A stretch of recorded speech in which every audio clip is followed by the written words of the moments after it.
moi, j'affirme que l'islam est une religion qui, comme toutes les autres religions, est une religion pleine d'âneries, complètement fausse, toutes les religions. Et l'islam aussi ne fait pas exception à cette règle, ne fait pas exception du tout à cette règle, il affirme des trucs qui n'ont aucun sens, ni queue ni tête.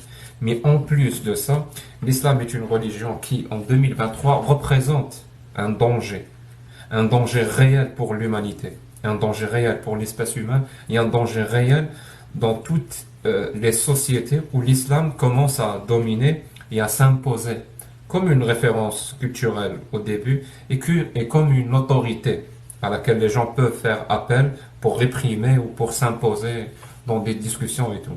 Et pourquoi? Parce que l'islam est une religion euh, qui est complètement intolérante, qui refuse le vivre ensemble.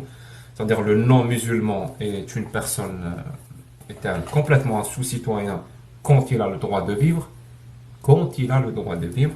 La femme n'est absolument pas considérée comme étant un citoyen, c'est aussi un sous-citoyen, même si elle est musulmane. Imaginez si elle n'était pas. L'islam autorise, et Allah, donc Allah et le prophète, autorise la pratique de l'esclavage.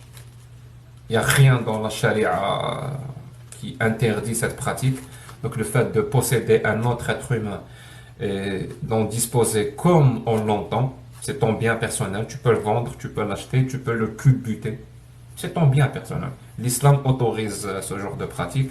L'islam n'est absolument, l'islam autorise l'une des formes de la pédophilie, celle qui consiste à dire un homme qui épouse une petite fille. Cette forme de pédophilie, qui est insupportable et qui ne doit pas du tout être acceptée en 2023, l'islam l'autorise.